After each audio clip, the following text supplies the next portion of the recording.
We just saw a video with a few highlights of your time as ICBA chairman, but I'm excited to share a bit more about the man behind the title that I've come to know throughout the ICBA journey. You ready? I am all in, Rebecca. Of course you are. All right, so this conversation has become a bit of tradition, and of course with tradition we have to start with some rapid fire questions. Let's Get us going. Okay, first one. Beatles or Rolling Stones? Okay, well, I hate to slow it down immediately upon starting, but Beatles or Stones? I was 2 years old when the Beatles broke up, 1969. Now, those bands may be appropriate for some of our elder statesmen, Chairman Kennedy, Chairman Zimmerman, but bands from my youth, you know, maybe Aerosmith or Van Halen, The Boss, or Billy Joel, you know, something like that might be more appropriate. If I had to choose between the Stones or the Beatles, I'd probably choose the Stones because they're still somewhat relevant today. I mean, it's... Wow, okay, I'm a little bit nervous to proceed with these questions, but... And, you know, for next year, you know, Brad's a little younger than I am, and I did hear that he's a big fan of the boy bands. So I think next year, maybe NSYNC or Backstreet Boys might be more appropriate. All righty, we may need to revisit these questions, but let's take another stab at this. Movie or book? Definitely a movie, although I do love to read. Cheeseburger or pizza? Pizza all day long. Climb a mountain or skydive?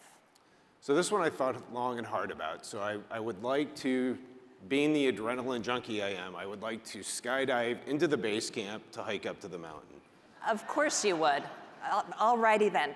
Okay, easy one. Favorite charitable cause? My favorite charitable cause is our bank started a charitable foundation about 3 or 4 years ago, the TSB Foundation, and we put 5% of our net income into that foundation every year. And so it's truly, you know, the community has been so part of our success that we want to give back and help make our community more successful. So, TSB Foundation. I love what you guys have done there and structured and only grown over the years. It really is a great way to leverage and engage in community. So, reflecting on the last year, what was your biggest takeaway? Well, it was clearly evident. Beth and I started traveling back in June of this last year, and people were just craving that in-person social interaction. And it was, you know, having been cooped up at home for, 18 months, we were so ready to get back on the road and spend amazing time with so many great community bankers from across the country, and just so thankful to be able to do that. And that's why it's just so great to be back here in person almost 2 years to the day after being going into lockdown after ICBA Live in Orlando. Exactly. So expanding on that a little bit, what did you find to be the real difference between the virtual and in-person events that you did? When you're presenting, feedback is just so critical. And as a speaker, and when you're presenting virtually, I mean, I greatly appreciate the technology to be able to do that, but when you're presenting virtually, you get zero feedback from your audience. Talking to the computer screen. Talking to that can only get you so far, right? And so it's just, being in person, it's just a far richer, deeper experience to be in person. And that's why I'm so much happier to be here in front of you today, although I did have quite a few butterflies before coming out on stage. It is a little bit different with the lights and the cameras. And I can't wait to get back in person to the Capitol Summit in May. So I think it's so important to be in front of our elected officials. Definitely. So as you reflect on the last year, talk about something that surprised you the most, something you learned along the way. Uh-oh, I learned a lot. No, I learned a lot. I learned a lot, but I think when it comes to politics, nothing is as it appears to be on the surface. There are so many hidden agendas, backstreet discussions or back alley discussions. You really need to try and understand all the facts, the issues, everything that's the different perspectives. And it's a messy process, but having been through this, I understand a lot more than I used to understand. None of you want to see how the sausage is made in DC. But it's really critical that we share our stories with policymakers and the media, because it helps them understand how policy impacts Main Street. And trust me, those people in DC do not understand Main Street. That's why we say, tell your story. Tell your story. So as you reflect on the last year in this journey, what advice do you have for Brad, Derek, Lucas, and others that will follow in your footsteps as ICBA chairman? You know, I think it's really important when you are with a group that you connect and you be present for them. We have so many distractions in life today that can cause us to lose focus on those that we're with. So when you're with people, be present. You know, this role, it's a huge honor to be sitting here today. It's a huge responsibility, but it's an amazing opportunity for them. And I know we have great leadership lined up that's going to do a fantastic job, you know, behind me. In the words of Tim McGraw, be humble, be kind. There's not enough kindness in the world today, and I'd love to see, you know, people being more kind. But most of all, buckle up, enjoy the ride. It's a freight train. A freight train. So along those lines of sharing some advice and wisdom, what advice do you have for our first-time attendees, which we have a record number of here this year, and those maybe new to ICBA? I would just encourage you all to take in as much as you can. There are so many educational opportunities, networking opportunities, but don't be afraid to ask questions. There's staff, ICBA staff all around. There's veteran bankers all around. We're all willing to answer any questions. If you see me and have a question, don't be afraid to ask. I'll gladly answer your questions. You know, visit the Expo Hall if you get a chance. Visit the Think Tech Accelerator cohort. Those guys are amazing. They're doing some great things for community banking, helping to lead us into the, you know, next generation of bankers. Mm-hmm. So I'm curious, Bob, thinking about these first-time attendees and newly engaged with ICBA, how did you get involved with ICBA? My story goes back. I was pretty involved in my state association and ended up going through the chairs of that. And during that time, Sal Maranka, who is another community banker from upstate New York, was going through the chairs of ICBA. And Sal really encouraged me to get involved with ICBA. And so somehow I ended up on the federal delegate board. I ended up on a committee. I ended up chairing the committee. And then God knows how I'm sitting here today. But it was never part of my game plan, but it's truly an honor and a privilege to be sitting here today. So as you reflect on that journey, maybe a highlight of the last year you'd like to share?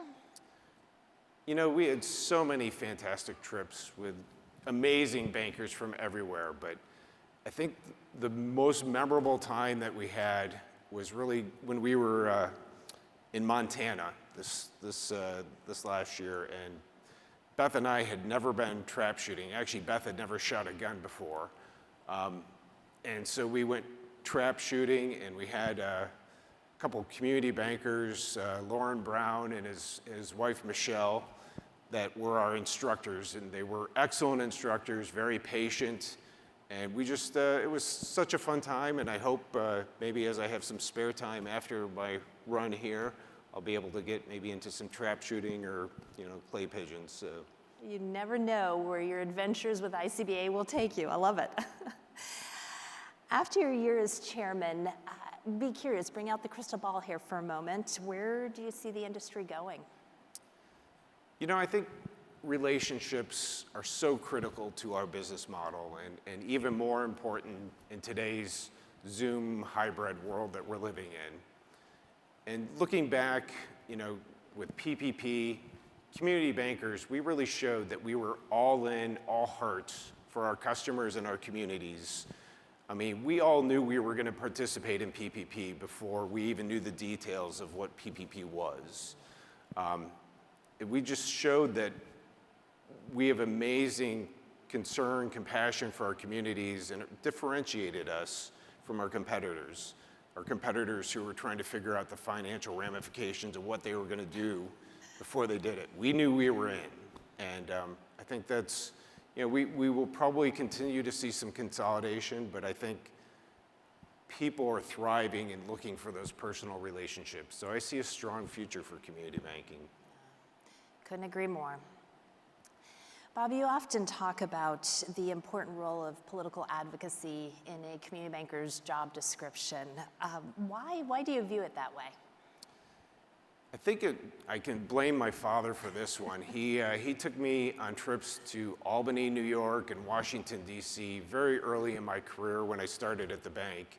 And he always referred to, lobbying, advocating. He said, this is protecting our franchise value. And so it's always been considered to be part of my role to be an advocate for community banking. And it's truly something I love to do.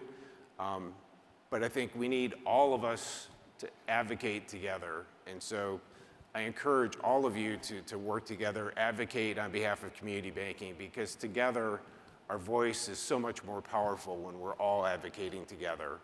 And to the first-time attendees, get involved in your state association, get involved in ICBA, write letters, get engaged, come to the ICBA Capital Summit in May. It'll be a fantastic time. It's just a good opportunity to get in front of policymakers, our regulators, things like that. I love the way you talk about that, because when we think about advocacy, there are so many different ways to get involved for everybody within the organization. As we all know, a very important part of our advocacy is ICB PAC. You've been a former chair of the silent auction that we'll talk about more in a bit.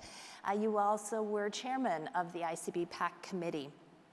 Talk a little bit about why you think it's so important, critical maybe even, to support ICB PAC and ways that folks can get involved with it. Well, truthfully, in general, I'm not a huge fan of PACs in general. Fair enough. But, ICB PAC is just so critical to our organization. I mean, unfortunately, politics works with money.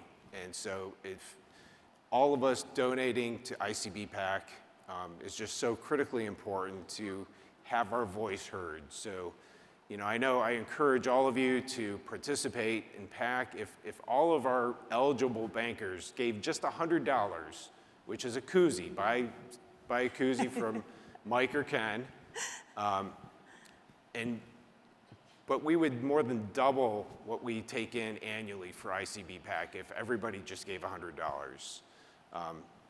And if you don't want to do that, you can come to the ICB PAC auction tomorrow night and buy something. It's truly a win-win. You get something to take home, and PAC gets some money. Yeah. You all have also been a great supporter of the PAC Directors Club, another way to engage more folks in the banks. Really appreciate your support. Definitely. So yeah, it's get your directors to contribute, because it's critically important to protect our franchise value.